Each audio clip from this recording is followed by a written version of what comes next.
Do you think our voices are deeper, that much deeper than they used to be? I think obviously they have to be a little bit, because there's some things I used to be able to do with my voice, like doing the ring wraith impersonation from Lord of the Rings, which just was an absolute chick magnet back in the day. Yeah, and yeah. I think nothing now I've attracts lost women it. like high So pitched screeching. that is why I'm not married. Um, And that is why I am married.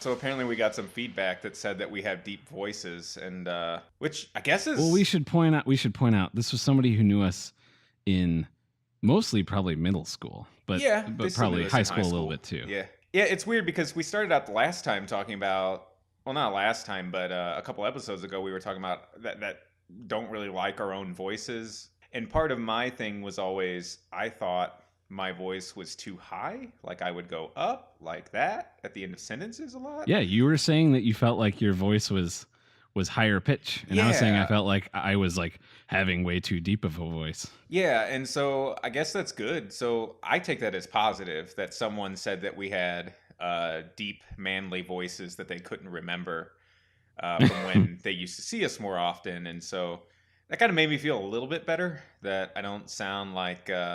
Yeah, I guess I don't sound as, maybe I still sound terrible just with a deep voice, but I'll take it as a home run for now. Yeah. I don't know if you remember, but the great Don Burns, former St. Louis radio broadcaster, Oh I yeah, think of probably course. told both of us at one point that we had faces for radio in a That way we that only a dad could. right.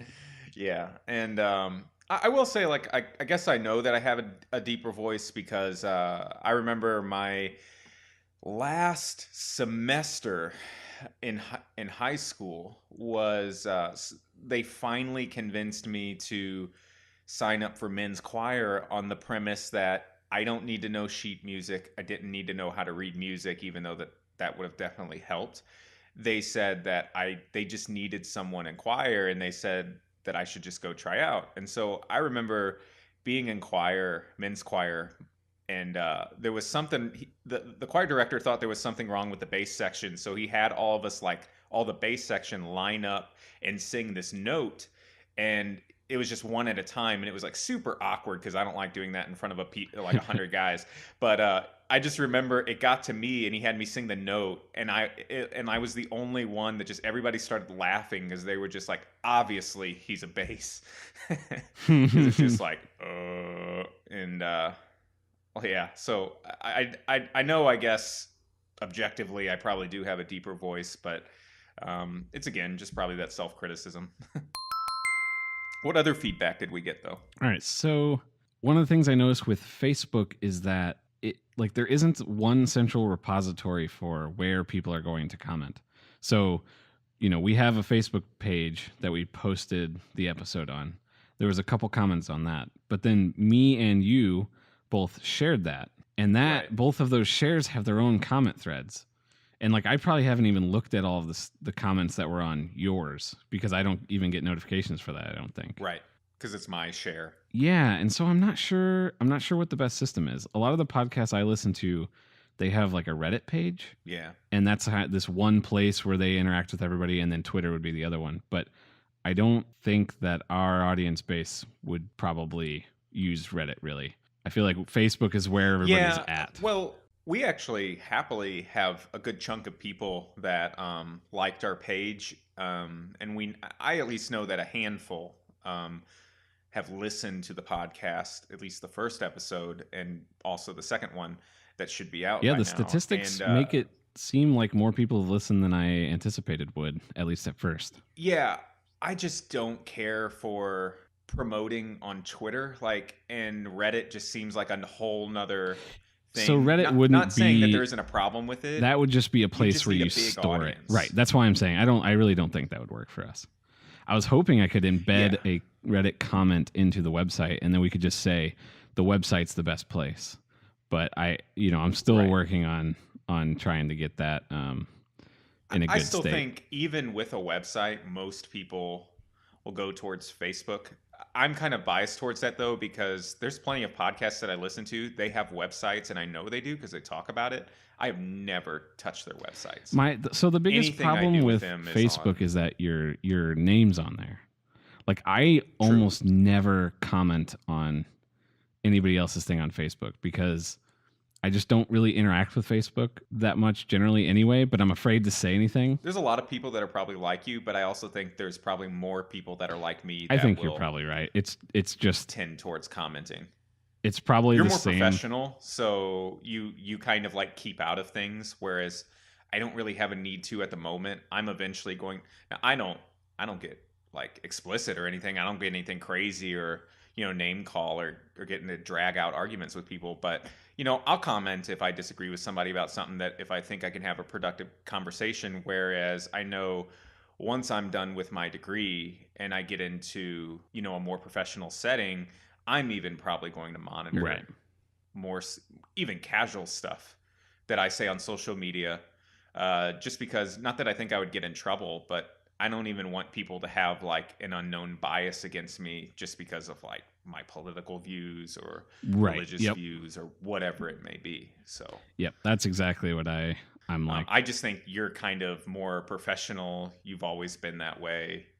And so that's kind of my judgment on why you don't really do that, which makes sense. And there's plenty of people like that. Yeah, I think you're exactly right. And I have friends on Facebook on wide swaths of like opinions or like cultures, and so it's easy to accidentally offend a certain group, if that makes any sense. Yeah. Like, not, I'm not saying that group's wrong. I'm just saying like I talk different depending on the people I'm around, but Facebook is like talking to everybody at once. And that's kind of what's weird about this podcast is I don't know that culture yet. Like I know who I'm generally talking to if I post something on Twitter. Like I know that it's totally public, but just the people that are in my real life that are likely to see that, I know who they are, and I kind of know like Right. where a line is that you're not going to go too far to offend somebody or whatever, or at least I think I know. But Facebook feels like I'm just massively broadcasting to all of my family, all of my former friends from high school, all of my current friends, coworkers. It's like a whole big swath of Right. people that you don't want to burn a bridge on accident. Which is why I've started using LinkedIn more recently, and I know that's allegedly like a good app for like job applications. Like apparently a lot of jobs, depending on the type of industry they're in, a lot of times just ask for a LinkedIn, is my understanding. At least that's what people have told me. Could be wrong on that. Yeah, every job I've gotten except for my first one was through LinkedIn, usually from a former person I worked with who that's how they got a hold of me because they didn't know how. But yeah, LinkedIn is a great tool. It is. I personally feel weird and have never used the like post feed tool. Oh yeah, no, I've never done that. Because like the only types of things I ever get passionate enough to share, which is very rare, is either like an article about something stupid that I'm interested in, or if it is something more serious, it's typically something that could easily be controversial. Right. And whether it's political or whatever. And so I wouldn't share that sort of thing on LinkedIn. And I can't think of anything like, especially because my major is marketing. And aside from certain elements of marketing like SEO and website building, things like that, like those sorts of things are kind of down to a science. Like a lot of things in marketing are kind of like, it feels like a lot of it's an always evolving industry by the nature that culture is always evolving. And every article or blog post that I've ever read on someone talking about marketing is all just using wide generic terms about like, you want to optimize content because content providing is what's essential right now in the mass market of marketing. Generalize your content and mass market that content. And it's like, great, like corporate speak overload. Yeah. It's stuff that like there's a kernel of it that's true, but it's like so general, and that's the point, is they're even marketing to you a speech about marketing. And so I have nothing that I would want to post on that topic because everything I read sounds like that. And there's exceptions, obviously. I'm being a little facetious, but you understand my point. Oh yeah, totally. But And it's a weird platform. It's not like you have a bunch of friends or people who are going to interact with you there either. right. They're just going to randomly give you skills in industries that they know nothing about and you know nothing about. Right. Do you get that? Yeah, no, not really. I don't really use I my had LinkedIn too there's a much. guy I knew in high school, not from my high school, not a like good friend I had. He was like a friend of a friend. And this is a couple years into our careers. So I hadn't seen him in probably over a decade. And like I randomly started getting skills from him in like COBOL and like random old programming languages. I was like, what in the world? And I went and looked, and he was like a cashier at Walmart at the time. I was like, what in the world is going on here?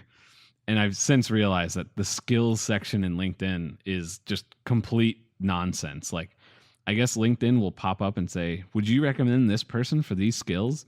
Yeah. And the person's going to go, oh, of course, I'm going to like be nice to my friends and say yes. And so you just have a random plastering of skills that have no meaning at all in there, apparently. So you can just troll people on I guess. LinkedIn by just. I don't think I had to like accept it.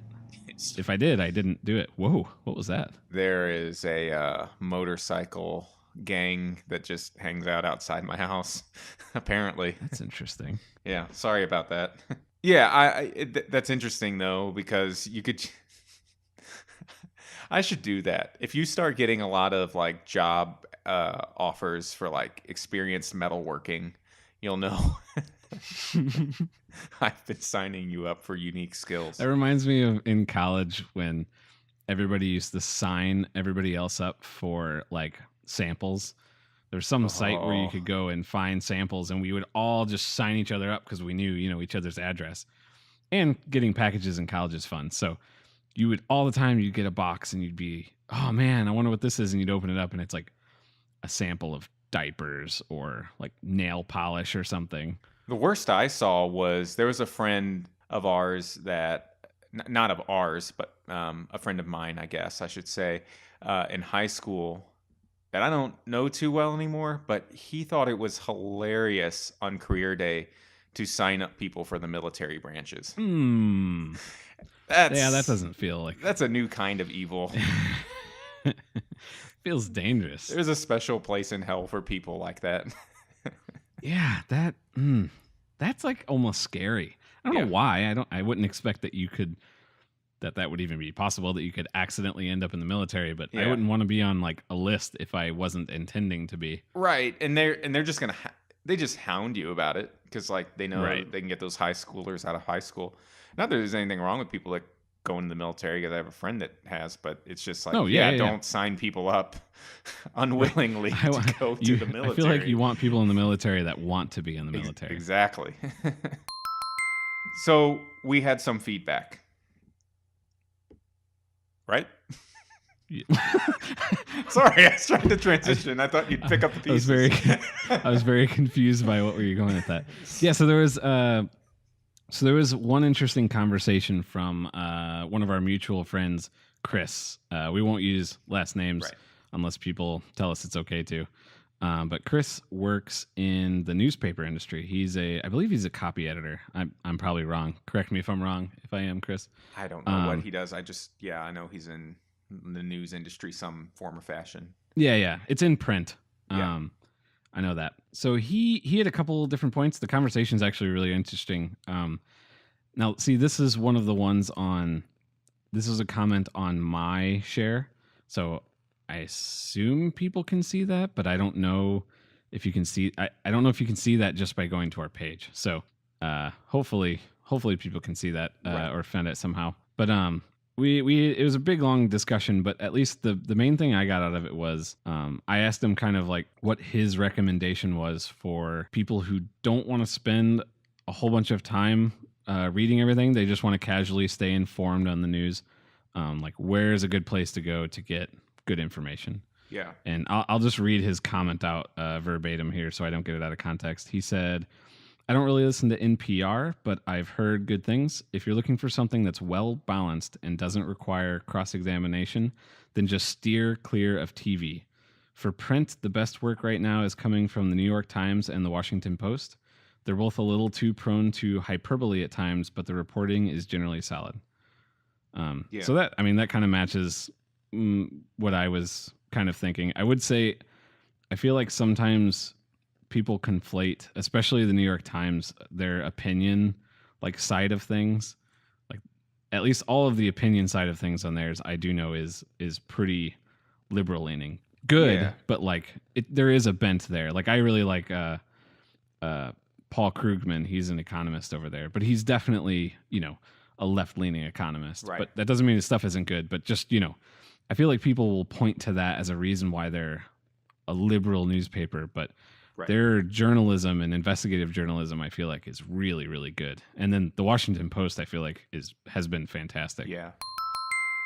This, like, that last conversation works well to bring up the other piece of feedback I got, which this wasn't really through Facebook, but through a bunch of different texts I had with different people, just trying to get people's opinions on what they liked, what they didn't like. Yeah. And it seemed like there were most people either liked the movie stuff and the random talking stuff a decent amount, but weren't crazy about the sort of heavier politics stuff. And then there was people that liked the politics stuff, didn't care quite as much about the movie stuff. But it did seem like there was more people into the lighter, movies or slice of life, Seinfeldian arguments, sort of.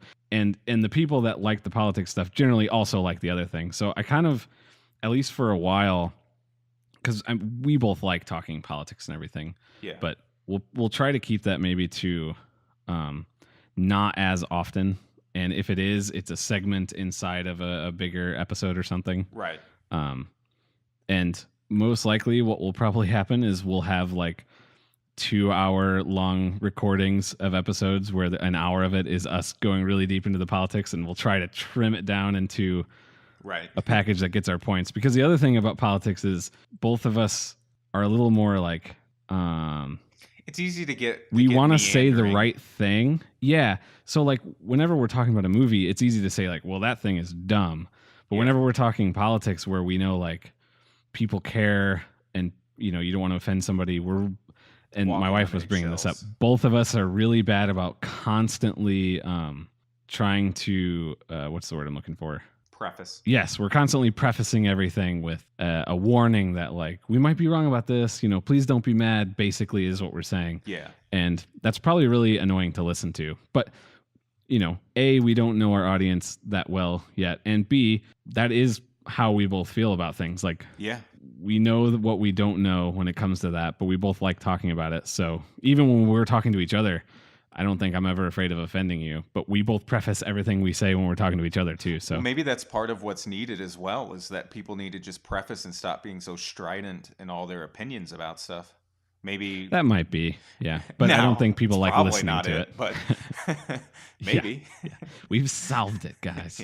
I don't even know what we're trying to solve, but we've solved it. So you have listed here in our show notes a line that just says jazz music. What is that? Yes. Okay. This may be a weird topic and it may go nowhere. So be prepared to cut it. But I always am whenever you start talking. I was listening to La La Land soundtrack the other night while I was at work.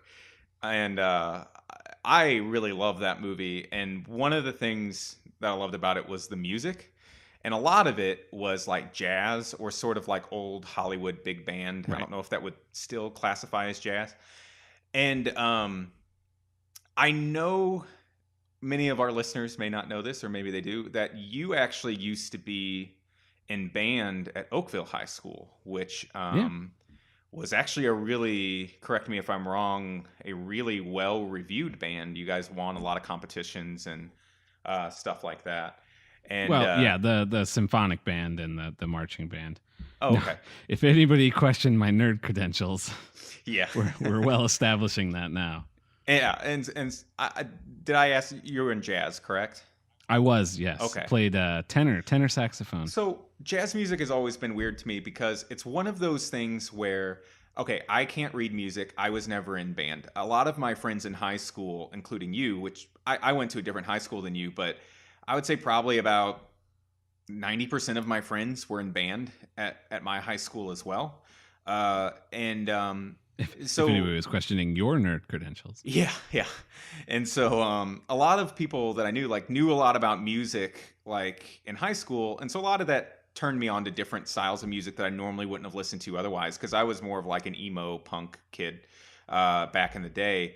And but I also do like jazz music, but my problem with it is I really only know movies, and it's one of those things where jazz to me doesn't feel like it's a easy genre to just pick up because like at least with rock it's easy. You're just like, oh, if you like classic rock, go pick up, Led Zeppelin, or if you like Journey, or if you like Van Halen.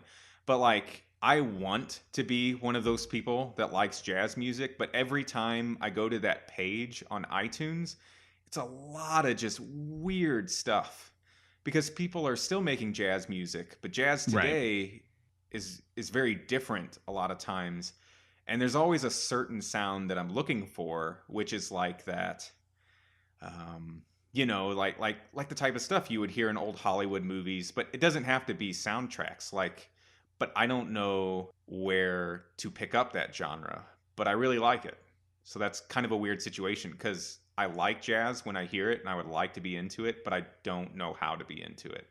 And that's a weird situation to be in. So, I mean, I definitely would not consider myself to be like a jazz aficionado or anything. I know more.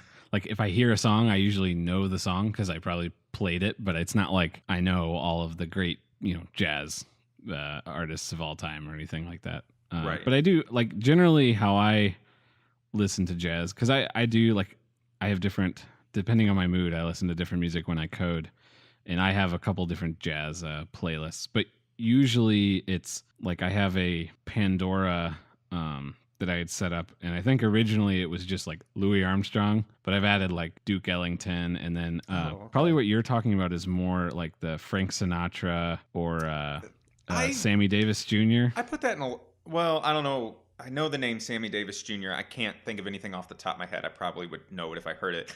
But when I think of like Frank Sinatra, Tony Bennett, that's more like swing, like Rat Pack. I realize there's a jazz element to that, obviously, but I put that kind of in a different category. Like I'm fine with just straight instrumental. It doesn't even have to be Right, vocal. I right. just like But that. yeah, I'm with you on that. It's more like I just think of them as being in that same like they have a lot of big band stuff. Like they're singing Yeah. in it. But if you set up a Pandora with those names and like Louis Armstrong and Duke Ellington and stuff, you usually kind of get a good mix of that stuff. I'm a right. Well, obviously, I know Louis Armstrong. Um, I forgot about Duke Ellington. I'm going to write this stuff down. Yeah, because I love the Louis Armstrong Christmas album, by the way. Yes, I pull yes. that out Oh every yeah, year. yeah. What's his name? The Charlie Brown guy, Vince Guaraldi. Oh, I'm probably oh, that's pronouncing that that's wrong, but true. Yeah, he is Vince awesome. Guaraldi. That's how I say it. Guaraldi. Yeah, I that don't know. is like Actually, Guaraldi. I'm looking at it and I just looked it up and I don't know why. Is Guaraldi the chocolate or no? That's Ghirardelli. yeah, Oh gosh, pretty much from like November 1st to December 30th or 31st, whatever. it's all I Christmas. well, I listen to a lot of Christmas music, but if I ever don't know what I want to put on, or if I'm like driving, I'll just immediately go to V for Vince Guaraldi, and I'll just put on that Christmas album because like I'll It's listen to it to perfect go to bed background. too. 'Cause, yeah, it's just great background music. It's probably one of my favorite. And there's also bands like Trans Siberian Orchestra that mix in jazz too, but it's like they're obviously a whole different monster that's more of a Right. rock thing. And so I'm just not really versed. It sounds weird, but like I love all that like old Looney Tunes music Oh and yeah, and I like forgot what stuff that like guy's and name like is. There's a Animaniacs. That was I think great. there's a main guy who did a lot of that Looney Tune stuff. I could be wrong, but I feel like there's a name that I would recognize if I heard it. Yeah, I'm not sure. Originally, that's what those cartoons. I think what was it? Merry Melodies. Like that's originally. I don't quote me on this because I read it somewhere, but I couldn't tell you where. It might have been Wikipedia, but like I had read that those original shorts and everything's like back when they were super racist. Um, they were more to kind of showcase the music that these people were making, and it was Merry Melodies, which is kind of why it was called that. Oh, yeah, that makes sense. And then it kind of morphed into Looney Tunes, or maybe Looney Tunes bought them. I have no idea how that worked, but I always thought that was interesting because a lot of those were silent originally. Well, not obviously they had the music, but there was really no dialogue. Right. They were just like cartoon mouses and stuff like that doing stuff. Hmm. Yeah, it's interesting. Well, if any of you guys know good jazz music to recommend so that Dan can build himself a playlist, let us know in Facebook. Yep, I would definitely appreciate that. I don't know if this is going to be an interesting conversation at all. This is just something that came up at work one day, and I thought it was a sort of interesting moral question, I guess. Moral maybe being the right word, I'm not sure. But basically, there's been a couple different video games that have come out in the last year. Maybe this has been a big thing, but I haven't ever noticed it. But this just happened to be one that I got once. And when it came out, it didn't have all of the stuff in it that people were expecting. And so it was a giant, big controversy and everything. But people didn't realize it until they had gotten pretty deep into the game. So, like, sometimes these people had spent like 50 or 60 hours in this game before they realized, like, hey, this isn't what we were expecting that it was going to be. And so people were demanding like refunds. And like the policy in most of these stores is that, you can play for 2 hours and that gives you enough time to prove that like your computer will work, and if it doesn't work, you can get a refund. That makes sense. But once you pass that 2-hour mark, that's kind of proof that, you actually played this game and you got the value out of it. Right. And to me, I thought the story was that these people are crazy that they're asking for a refund, because if you get 50 hours out of something, that to me, that's like, obviously you got lots of like time out of it. Just because it wasn't good, it's like, I don't get a refund if I see a movie. But person at work actually felt like totally the opposite. He wasn't like super strong about it. It was just his gut reaction was the exact opposite. And I'm just curious what like you think about that. I don't know if there's any other good analogies other than video games, but just Well, I used to be a bit more into video games than I am now. Nowadays, it's more just I'll throw on Destiny to play with friends because it's an easy game to jump into with the multiplayer.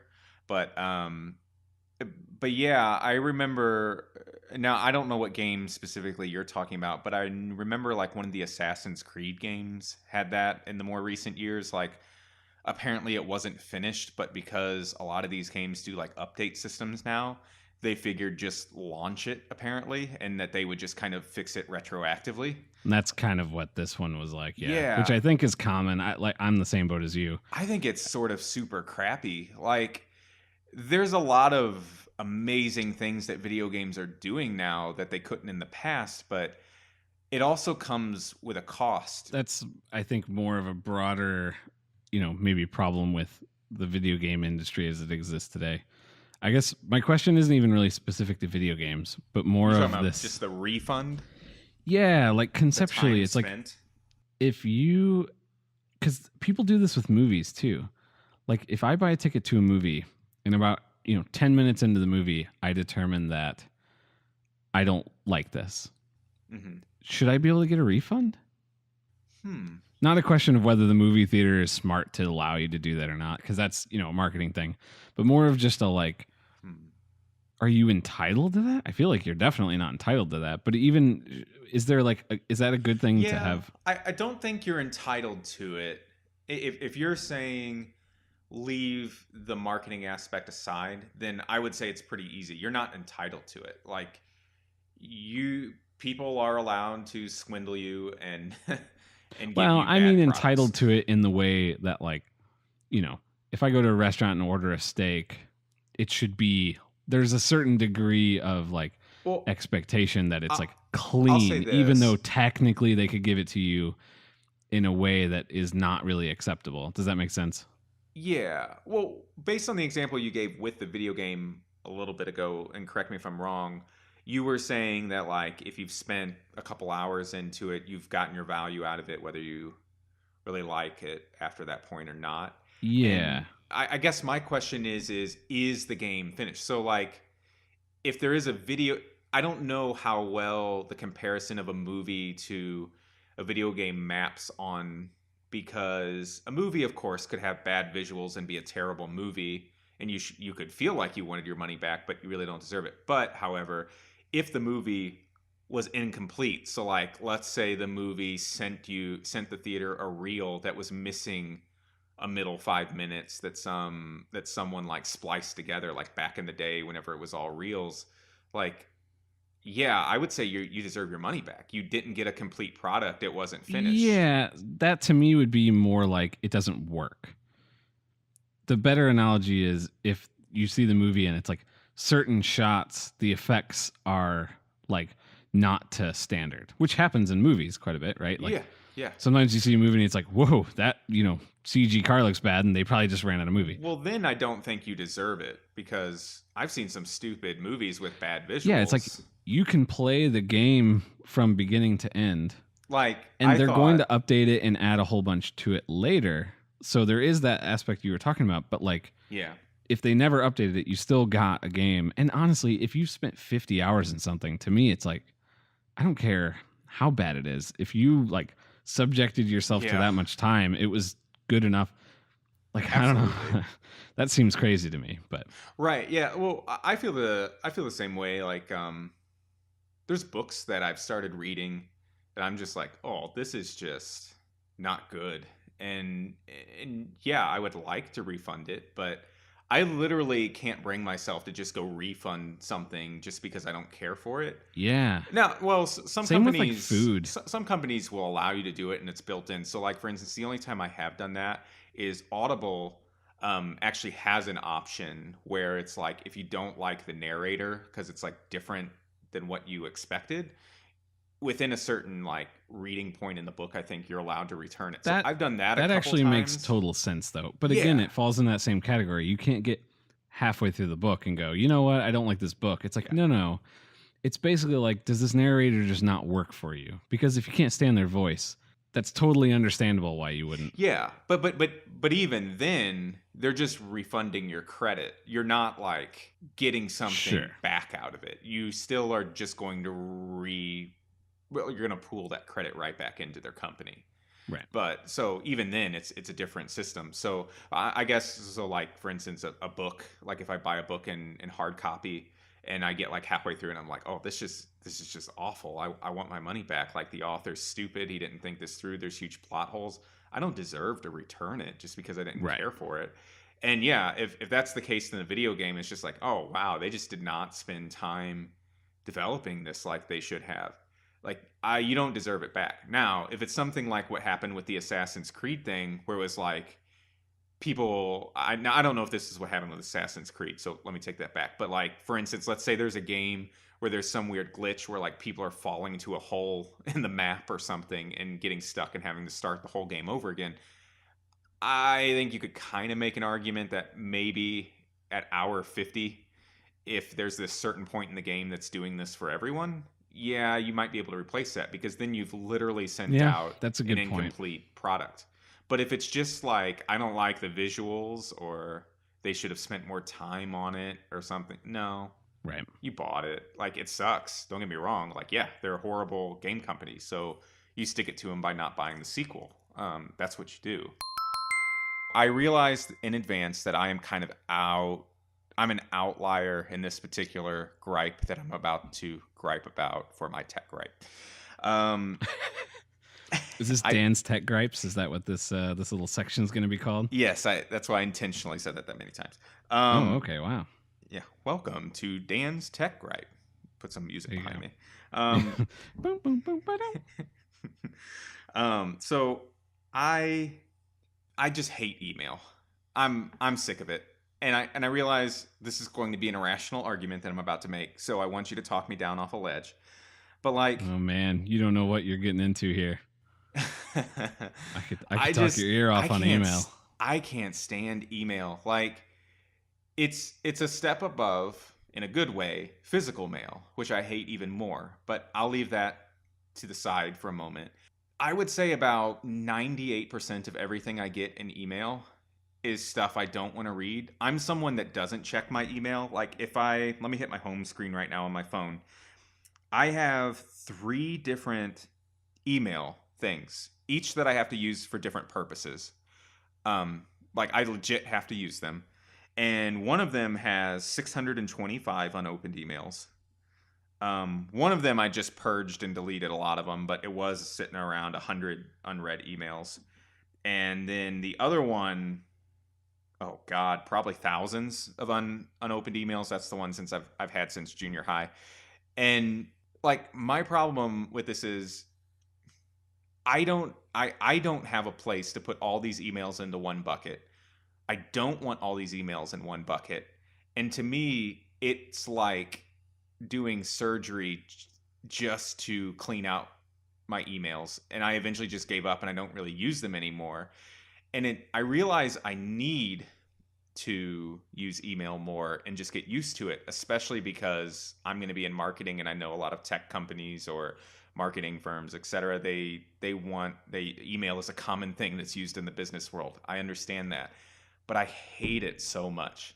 Like information, like most of the information is spam or things that are just completely irrelevant, or chain emails that I don't need to be a part of, or mass emails sent out, and I'm just so not interested in even looking at it. It feels like a chore. So, what do you use to view your email? I use Gmail, Outlook, and Yahoo. Okay. So, why do you have so many? Outlook is required by the school. Okay. Gmail is my normal account, and Yahoo is my old account that I've had since middle school that I can't get rid of just for the sake of having to, because I would have to change every email address on every social thing I've ever done. Okay. So, the first thing I would do is pick the one you want, which is probably your Gmail, and then just have everything forward to that for starters. Mm-hmm. And then the next thing is what I use is Google has actually 2 ways of using your Gmail. One of them is their normal Gmail app, but then they have another one called Inbox. Have you heard of that? No. Okay. So the way Inbox treats your email is basically by turning it from like treating it like mail into treating it like to-do items. So what happens is, like, if I look at my email right now, there's 1, 2, 3, 4, 5, 6, 7. I have 7 things sitting there.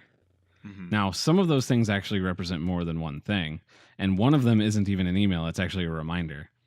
But those 7 things are things I need to take an action on, and that's it. So what happens is you can set it up to do, and setting it up is absurdly easy. It's not like you're building up a whole bunch of like stuff, like, smart filters and everything. So is this like a like email version of what used to, I guess it's Feedly, or used to be like Google News, or what was that? Oh, like an RSS feed? Yeah. No. Okay. It's more like your traditional email. So what you do is like, but it does consolidate all of them. Consolidate all of what? Like if I'm using 3 different inboxes from 3 different services. Oh, well, you can set those other inboxes to forward to him. Gotcha. Okay. So that, you're going to get the email in your Gmail or inbox or whatever, no matter what. But what you can do in here is any email you have, you can just click like one button, and then you can either pick a like folder thing, or you can create one. Mm-hmm. And then you can just say, always put this email there. And like, you don't have to think about it anymore. Yeah. But it's not like you have a whole bunch of folders. It just, how in Gmail it bundles like conversations together? Yeah. This kind of does that, but with a whole bunch of different emails. So if I get an email from like Starbucks, who I still let send me emails because sometimes, you'll get a coupon. And then I get another email from, I don't know, like Chick-fil-A or something. Both of those get put together in one little bundle that sits there, and it's just called coupon potential. Yeah. And usually I don't even look into it, or maybe I'll look into it real quick and just see if anything looks interesting. And then I click one button and it just clears all those and says, I'm done with all of those. And they're all archived in the past. And then I never have to think about that again. And so my inbox is just the stuff that I care about.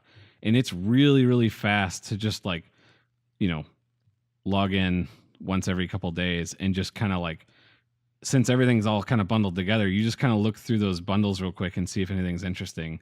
Yeah. And if nothing is, you just clear that whole thing out. But then you'll have other ones that are like we just got a new, like our credit card just renewed. And so I have a whole bunch of different services that I subscribe to that they're all sending me notifications that say, you know, your credit card is about to expire. You need to update it. Yeah. And so all of those, it automatically, I didn't even set this up, bundled all those into one type of little box. And so they're all just sitting there in one box. So even though I have like 6 of those, when I look at my inbox, I just see that as one line because I'm going to deal with all those at once. I will try. I do need to get in the practice of doing better about this. And I actually am going to look into that because that sounds useful. Right. But I don't know. I use texting. That's easier to me. I realize it's kind of a similar premise. It's a thing that you get a message in, and I certainly don't want all these crazy things coming through. I guess that's just my problem, is that being someone that doesn't have to deal with it, I'm not to the point yet where I have to check email. Occasionally there are things that are important. So like, for instance, my school one, I check a little bit more, especially right now because I'm making my classes for this upcoming semester and making sure all the financial aid stuff goes through and all that sort of stuff. And so I do need to get it because, like, for instance, I get stuff from like the financial aid office that I need to make sure that that all checks out correctly. Right. But then there's just so much crap sent to people. But that's what's nice about having these things that automatically filter, like organize it for you. Yeah. It's not like it deletes it automatically. Well, but even then, so let's say I say, okay, flag everything that's from the financial aid office and make sure I see that. Well, then even the financial aid office, like this past week, they sent me an email that said like, hey, the government only allows financial aid for up to a certain amount of hours attempted in this allotment of time, and you're above XYZ amount, but they didn't tell me how many hours I was in. And so then I had to stop. I had to reply. They didn't reply back. And so then I had to call them all to find out, oh, that's just an automatic thing we send out. You don't need to worry about it. And it's like, yeah, that's annoying. Why did you send it to me? And why didn't you give me the criteria in the email? And that's what's frustrating is that's something that's alarming that I would want to know about. But a large majority of the stuff I get from the financial aid office is crap. Right. It's not anything I need. And only like 1% or 10% of those things I actually need to look at. And that's probably why I'm frustrated with it. But I guess it's just something I just have to get used to. Like, because your idea definitely will fix some problems. But the other thing that really helps with that is like I sort of do like live triaging with my phone. So I don't know if you get email notifications on your phone. What's that? Well, that's $1 million word. What? I don't know, whatever the heck you just said. Like triage? Yeah. So like, what does triage actually mean? Whenever like there's a big emergent, like I don't know, catastrophe or something, they set up like a triage unit that deals with people that are injured. Like I think it's coming. Let's see, the assignment of degrees of urgency to wounds or illness. So it's like if there's like a building fire, they're going to set up a triage unit, and then everybody who's injured goes through this, and they sort of like sort like, oh, we need to deal with this person right now. Oh, this person just has some cuts. They're going to go in the sort of like deal with it later, not as important. Does that make sense? Yeah. So anyway, we'll probably cut that. But so what I do with my phone is like, do you get notifications on your phone for email? God, yes. Oh, okay. Unfortunately. Yeah. Well, so here's what's nice though, is when you get that, you have an iPhone, right? Yes, I do. Okay. It's a little more annoying to do with the iPhone, but you can still do it. And I don't know if you just use the regular email app or what you use, but on that notification, usually you can tell immediately whether you care, right? Yeah. Like I just pulled my phone out right now, and I have an email from Twitter because we set up that Twitter account, and I haven't gone and turned off email notifications for it yet. So I know I don't care at all about this. So what I can do is from my home screen, I can just force press it. You push down hard on the notification. Right. And because I'm using Inbox, I get two things that pop up. One of them says done. The other one says snooze. If I say done, that means it's archived. I'm never going to see this email again unless I search for it. If I hit snooze, I can have it disappear from my inbox and then show up however long down the road, like when I actually need to deal with it. And then the other option I have is I can just clear the notification.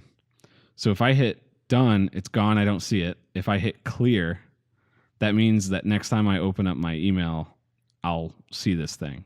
Yeah. So because I just dealt with it live as it showed up on my phone, it takes me 3 seconds to do that. The next time I log into my email, almost all of that spammy stuff, I've already decided in those 2 seconds right when it came in, I don't want to see it. So I don't see hardly any spammy stuff in my email whenever I open it and look. Right. Maybe that's part of my problem is I have let 15 years go by. Yeah, so you have to without get any sort of... The best thing to do is get it down to 0. Is there a digital version of declaring bankruptcy and just... Yeah, actually, so there's the reason I laughed when you started this was there's a podcast I listen to that talks basically about really not goofy, but really in depth about how they work, and they've spent multiple full multi-hour episodes just on email clients and stuff. Oh God. So it's something I have spent all this time honing and tweaking how I do it. But one of the things that they say is, I forgot, they might call it email bankruptcy. I don't remember what they called it, but it was basically give yourself a chunk of time and get it down to 0. And it's going to suck and you're probably going to lose stuff that matters. But you're going to lose stuff that matters anyway. So and don't ever delete something, archive it. Only delete something if you're absolutely positive you don't need it. Some stuff, that's the only option. I think all my school stuff that I delete, it ends up just, I just swipe over because that's the easiest thing to do and it just archives it. On Outlook, that's how it does it. And that's what, the Inbox app makes it really easy to do that as well. Yeah. That's the way to go, because then you can search it. Seriously, it makes such a big difference. Once I started doing that with my personal email, I will go through much more annoying lengths to do the same thing with my work email. People are always like, "What? Why do you always clear everything out?" But then when I open my email, there's usually 1 or 2 emails there, and they're both things I need to eventually act on. And usually before I leave for the day, I'll act on those 2 things, and then my email's clear and I know I'm done. Yeah. And the cool thing about Inbox is, if you use any of the Google assistants or anything, that's where your reminders are or I guess reminders, the right word goes.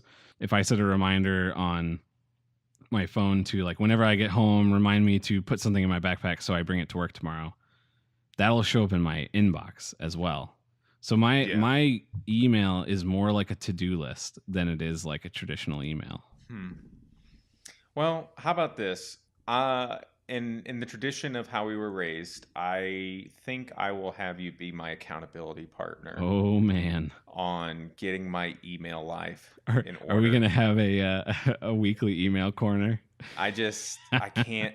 No, for the sake of not losing any viewers, we will not have a weekly email corner. For the love of God. Tune in next week to learn more about how Dan keeps his email clean. You went to an NPR voice. Yeah. We're just going to talk about email for a little bit here for just about 3-hour segments weekly.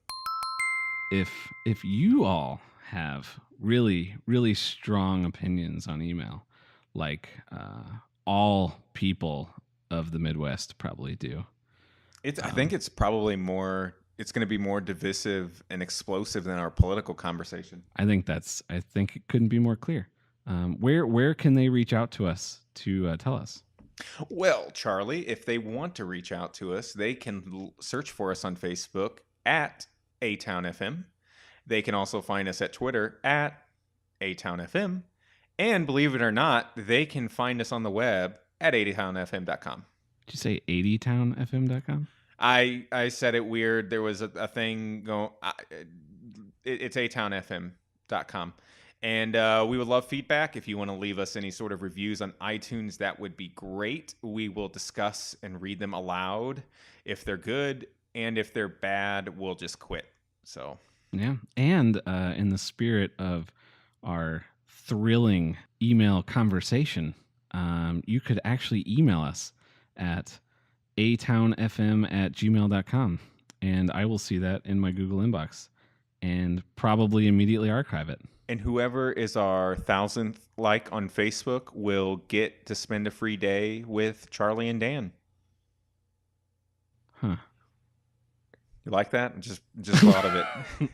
Yeah. Is that a thing we could track? We're not. Also, is we're that not, a thing we want to do?